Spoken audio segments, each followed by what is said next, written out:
평창 동계올림픽이 100일 앞으로 다가왔습니다. 뉴욕 한국문화원에서 평창 동계올림픽의 성공 개최를 염원하는 특별 전시회가 열리고 있습니다. 상원 공화당이 세제 개혁 법안에 오바마 케어 폐지 조항을 함께 처리하기로 결정했습니다. 캘리포니아주 북부 한 시골 마을에서 총격 사건이 발생해 5명이 숨졌습니다. 한국인들의 미국 방문 비자 거부율이 늘면서 비자 면제국 지위가 위태로워지고 있습니다. 뉴저지 팰리세이드파크 현지 경찰이 코케인 등 마약 소지 혐의로 체포됐습니다. 이상은 이 시각 주요 뉴스입니다. 여러분 안녕하십니까? KBN 뉴스입니다. 내년 2월 9일부터 강원도 평창에서 열리는 동계올림픽이 이제 100일 앞으로 다가왔습니다. 올림픽 조직위는 평창 동계올림픽 홍보를 위해 다양한 이벤트를 펼치고 있는데요. 뉴욕 한인문화원에서는 올림픽의 성공 개최를 염원하는 특별 전시회가 열리고 있습니다. 어제 오프닝 행사에는 도정환 문화체육관광부 장관이 직접 참석해 기념전을 축하했습니다. 보도에 한샘 기자입니다. 평창 동계올림픽 개막까지 100일을 기념해 뉴욕 한국문화원에서 올림픽의 성공적인 개최를 염원하는 특별 전시회가 열렸습니다. 한국문화원은 이번 전시를 위해 뉴욕에서 활동 중인 100명의 예술가에게 평창올림픽 공식 헬멧을 지급하고 이번 올림픽과 패럴림픽의 키워드인 조화, 화합, 열정 등을 주제로 하는 100점의 팝아트 작품을 모집했습니다. 미술, 시각예술 등 각 분야에서 활동 중인 전문가나 예술대학에 재학 중인 학생에 이르기까지 다양한 참가자들의 개성과 열정, 영감이 어우러져 하나의 설치미술 작품으로도 손색이 없을 정도입니다. 어제 열린 오프닝 행사에는 전시에 참가한 100명의 예술가들과 평창올림픽 홍보를 위해 뉴욕을 방문 중인 도종환 문화체육관광부 장관이 참석해 기념전을 축하했습니다. 여러분 한 분 한 분이 홍보대사가 되어 주신다면 더없이 기쁘겠고요. 그리고 이 올림픽이 끝나고 난 뒤에 정말 올림픽이 추구하는 가치인 올림픽을 통한 평화와 번영의 길로 갈 수 있도록 저희는 최선을 다할 것입니다. 이번 특별 기념전은 평창의 아름다움과 동계올림픽을 홍보하는 영상과 이번 올림픽의 마스코트 수호랑과 반다비와 함께하는 포토존 등 이번 평창 올림픽의 정보를 한눈에 살펴볼 수 있으며 뉴욕에서 활동 중인 디자이너들이 이번 올림픽과 패럴림픽을 주제로 제작한 의상 또한 전시되어 있습니다. 이번 전시는 내년 1월 30일까지 뉴욕 한국문화원에서 이어지며 무료로 관람할 수 있습니다. KBN 뉴스 지한샘입니다. 연방 상원 공화당 오바마 케어 폐지에 전력하고 있습니다. 이번에는 세제 개혁 법안을 통해 오바마 케어를 폐지하려고 추진 중입니다. 14일 정치 전문 매체 폴리티코에 따르면 상원 재무위원회 소속 공화당 의원들은 세제 개혁 법안에 오바마 케어 가입 의무화 조항 폐지를 함께 처리하기로 결정했습니다. 공화당은 이 같은 처리 방법이 더 큰 폭의 중산층 세금 감면을 가능케 할 것이라고 주장했습니다. 이 조항을 폐지할 경우 관련 예산 절감을 통해 세제 개혁 시행에 필요한 전체 예산 중 3,380억 달러가량을 충당할 수 있을 것이라는 계산입니다. 트럼프 대통령도 세제 개혁안에 오바마 케어 가입 의무화 조항 폐지를 포함시킬 것을 지속적으로 의회에 요구해 왔습니다. 미치 매코넬 공화당 상원 원내대표, 오리네치 상원 재무위원장 모두 오바마 케어 폐지안을 포함시키는 것이 세제 개혁을 이루는 데 도움이 될 것이라는 입장입니다. 다만 공화당 수잔 콜린스 의원은 각기 다른 두 가지 사안을 하나로 통합해 처리하는 것은 세제 개혁을 더욱 힘들게 할 뿐이라며 반대 입장을 밝혔습니다. 한편 의회 예산국은 오바마 케어 의무조항 폐지 첫 해 400만 명, 10년 안에는 1,300만 명이 무보험자로 전락할 것이라고 전망했습니다. 또 총격 사건입니다. 하루가 멀다 하고 총격 사건이 벌어지고 있는데요.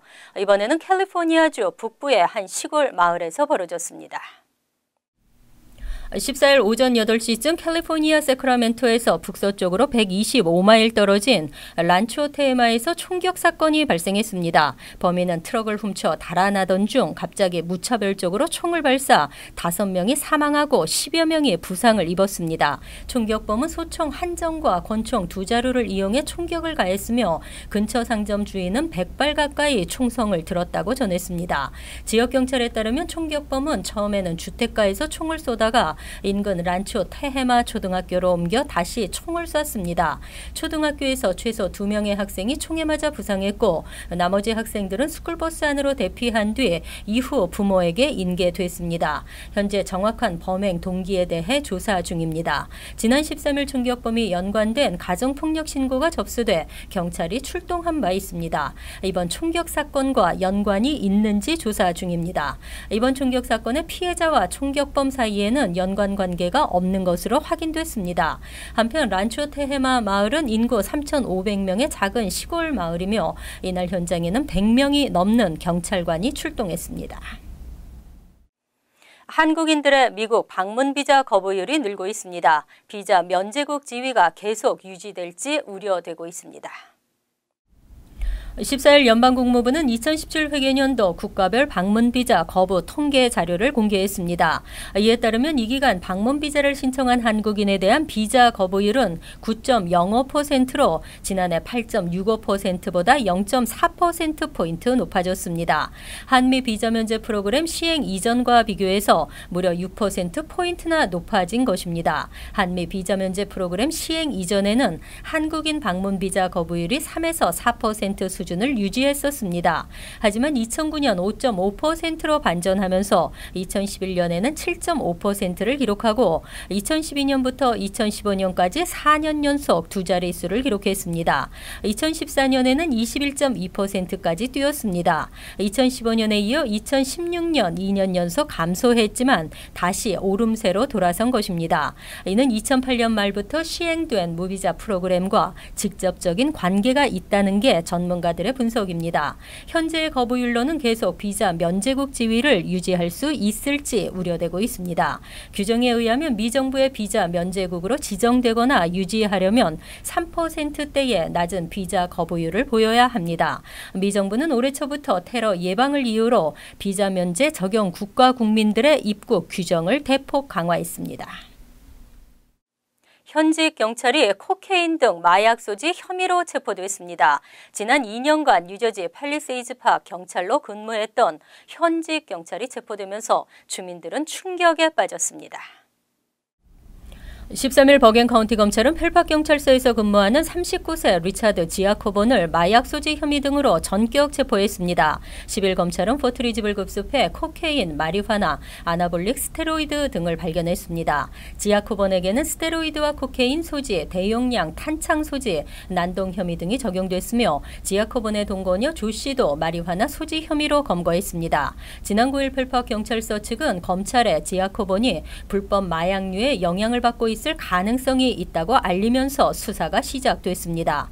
지아코본은 뉴 밀포드 경찰로 일하다 지난 2015년 11월 펠팍 경찰로 채용됐습니다. 당시 경찰서장이었던 벤자민 라모스는 그의 건강을 이유로 채용을 반대했지만 지아코본은 일부 시의원의 적극적인 추천으로 채용됐습니다. 2년이 지난 지금 당시 경찰 채용 과정이 투명하지 않았었다는 의문이 제기되고 있습니다. 당시 타운 정부는 한인 2명 등을 경찰로 임명한다고 발표하고서도 채용 공고 없이 지아코본을 채용했습니다. 공정하지 못하다는 지적이 일자 뒤늦게 공채 공고를 냈고 113명이 지원했으나 모두 떨어졌습니다. 채용 공고 자체가 형식적이었다는 비난이 있었습니다. 전국에서 처음 뉴욕주는 공립대 등록금 면제 프로그램을 시행하고 있습니다. 하지만 이로 인해 뉴욕주 내 사립학교들의 신입생이 크게 줄어든 것으로 나타났습니다. 2017에서 18학년도 뉴욕주는 30개 사립대학의 가을학기 등록생이 전년 대비 5% 감소한 것으로 나타났습니다. 특히 뉴욕 거주자는 전년 대비 8% 감소세를 보였습니다. 14일 이 같은 통계를 발표한 사립대위원회는 엑셀시어 스칼라십 프로그램의 영향이라고 지적했습니다. 학생들이 사립대 선택을 꺼리자 뉴욕주 내 사립대 48곳은 1,500여 명의 교직원을 감원했습니다. 사립대위원회 회장 메리베스 라베이트는 엑셀시어 프로그램 시행이 사립대학에 미치는 부정적인 영향을 보여준다고 지적했습니다. 또 교직원 감소는 장기적으로 학생들에 대한 교육 환경의 질을 저하시키는 것이라고 말했습니다.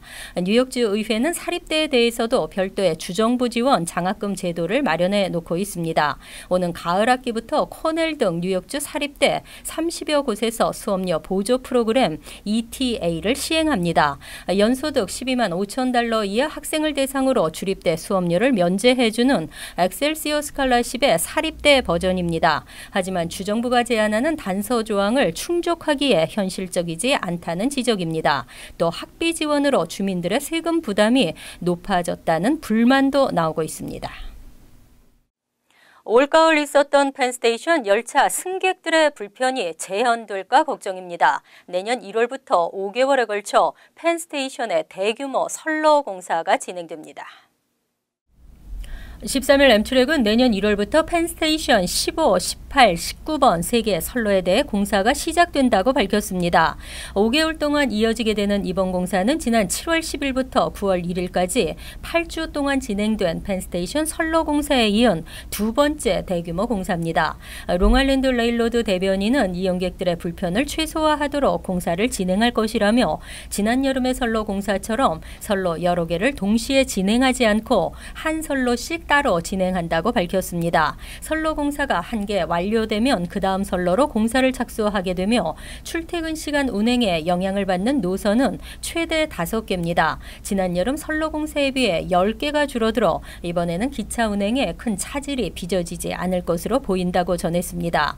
하지만 펜스테이션 15번, 18번, 19번 3개의 선로는 모두 롱아일랜드 레일로드의 우선 이용 선로입니다. 지난 여름 공사에서의 선로들은 롱아일랜드 레일로드가 우선적으로 이용했던 선로가 아니었습니다. 약 21주간의 공사 기간 동안 출퇴근 시간 이용객들의 혼잡을 우려하지 않을 수 없습니다. 뉴욕시 대중교통 이용률이 감소하고 있습니다. MTA는 전철 이용객 감소를 만회하기 위해 내년 봄부터 전철 노선 6개 운행을 증편하기로 했습니다. 14일 AM 뉴욕에 따르면 MTA는 7번 전철에 토요일 오후 6시에서 8시 사이 왕복 운행을 4회, 일요일엔 오후 4시에서 8시 사이 8회를 추가합니다. 이번 전철은 평일 오후 9시에서 11시 사이 2번, 3번 전철은 1번 추가 운행할 예정입니다. NWQ 전철도 평일 출퇴근 시간대와 낮 시간대 운행을 늘릴 예정입니다. 이는 최근 7번 전철을 비롯 전철의 승객 수가 감소하고 있기 때문입니다. MTA는 연간 500만 달러의 예산을 투입, 전철 운행 확대를 계획하고 있지만 일부 이용객은 전철 운행 확대만으로는 문제를 해결할 수 없다는 지적입니다. 전철 이용객이 줄어드는 것은 안정적이지 못한 서비스 때문으로 실질적인 이용객 증가로 이어지려면 잦은 연착에 따른 불편을 먼저 해소해야 한다고 지적했습니다. MTA가 13일 발표한 전철 이용객 실태 보고서에 따르면 지난 9월 현재 평일 전철 이용객은 일일 평균 570만 명가량으로 지난해에 비해 1.8% 감소했습니다. 버스 이용객은 이보다 더 큰 폭으로 감소했습니다. 지난해 일일 평균 이용객 280만 명은 올해 196만 명으로 줄었습니다. 우버나 리프트 등 차량 공유 서비스 이용이 증가한 것도 원인이 되고 있습니다. 15년 만에 고혈압 기준이 변경됐습니다. 현재 140에 90이면 고혈압으로 분류하는데 이를 130에서 80으로 강화했습니다. 13일 심장학회와 심장병학회는 고혈압 기준을 수축기 최고혈압 140에서 130으로 낮추는 새로운 지침을 발표했습니다. 120 이하를 정상혈압, 120에서 129를 직전 고혈압, 130에서 139를 1단계 고혈압, 140 이상을 2단계 고혈압으로 각각 하향 조정했습니다. 어제까지 정상혈압으로 분류됐던 사람이 고혈압 환자가 되면서 종전에 비해 14%가 늘어나 미국인 전체 46% 6%, 약 1억 300만 명이 고혈압 환자로 분류됐습니다. 45세 이하 남성은 전보다 3배, 여성은 2배 늘어날 것으로 예상됩니다. 고혈압 기준을 낮춘 이유는 수축기 혈압 130에서 139가 그 이하인 경우에 비해 심근경색, 뇌졸중, 심부전 위험이 2배 높다는 사실이 입증됐기 때문입니다. 이번 지침은 1단계 고혈압에도 현재 심장병이 있거나 향후 10년 안에 심장병 발병 위험이 큰 사람에 한해서는 혈압약을 처방하도록 했습니다. 전체의 약 30%가 이에 해당할 것으로 보입니다. 한 의료 전문가는 완치가 어려운 질병을 예방할 수 있다고 밝혔습니다. 약사는 고혈압 약을 찾는 환자가 늘 것이라고 전망했습니다. 이와 함께 운동이나 저염식과 관련된 비즈니스가 활성화되는 계기가 될 수도 있을 것이라는 전망입니다.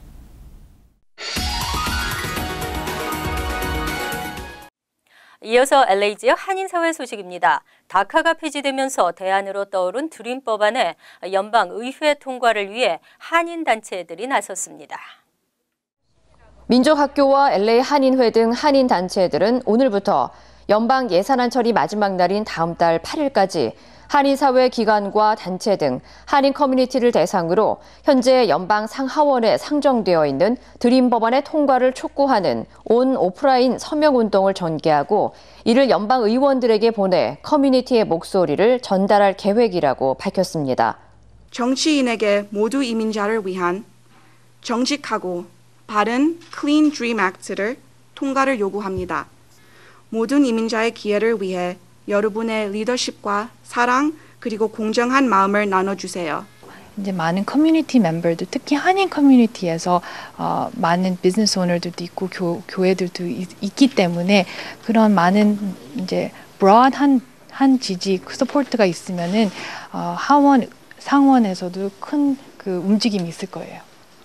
한편 트럼프 행정부의 다카 프로그램 폐지로 미 전역에서 총 80만 명의 다카수의 청소년들이 영향을 받을 것으로 전망됐으며 이 가운데 한인 청소년은 8천여 명에 달하는 것으로 알려졌습니다. LA 한인사회와 LA PD와의 유대 관계 강화를 위한 뜻깊은 후원 행사가 열렸습니다.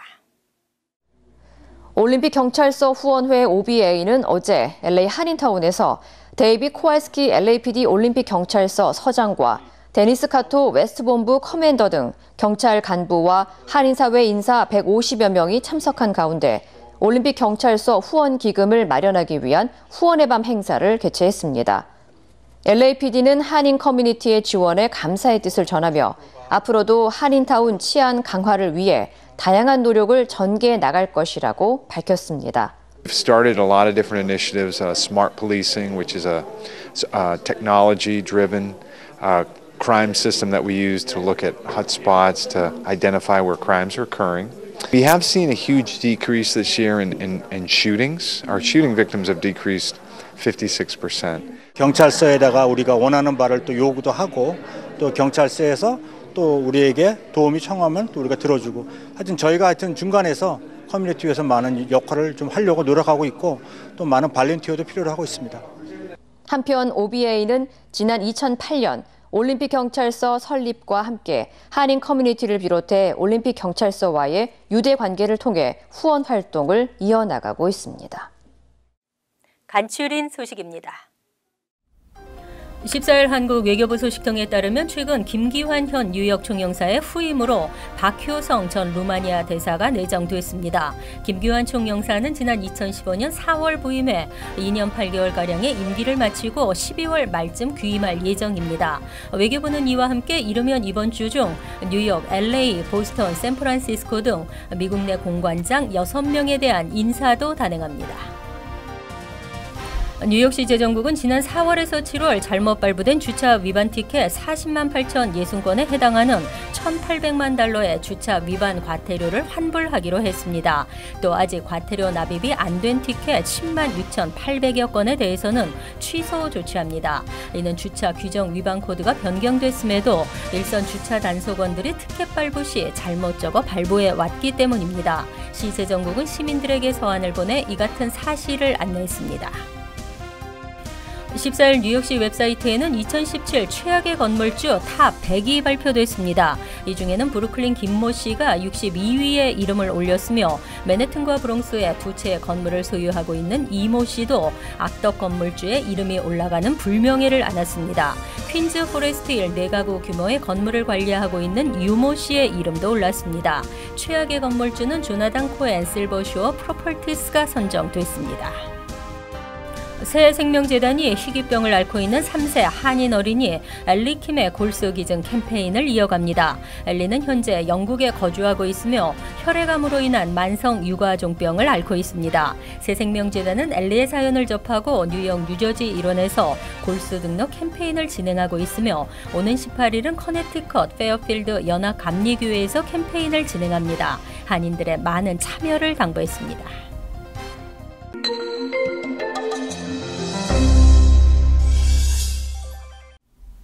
랑킴 뉴욕주 하원 의원은 추수감사절을 맞아 오는 21일 오후 1시 30분부터 플러싱 타운홀에서 터키 200마리를 무료 배부합니다. 예약자에 한하며 평일 오전 10시부터 오후 5시까지 김 의원 플러싱 사무실을 방문해 티켓을 받아야 합니다.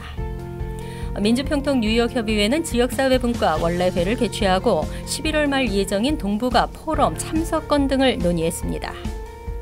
뉴욕 퀸즈 한인회는 지난 13일 충남 서산시 임원들과 서산시의 농수산물 마케팅 등 내년도 사업 계획에 대한 논의를 했습니다. 환율과 증권 소식입니다.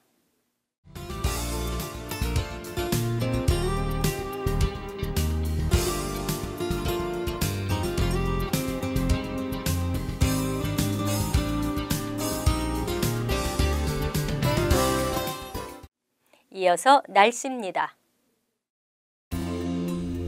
목요일은 오전 중 흐리면서 약간의 비가 내리겠고 차차 개겠습니다. 낮 최고 기온은 55도, 섭씨 13도, 밤 최저 기온은 38도, 섭씨 3도로 예상됩니다. 금요일은 대체로 맑겠지만 바람이 불어 춥게 느껴지겠습니다. 토요일은 흐린 가운데 오후부터는 비가 내리겠습니다.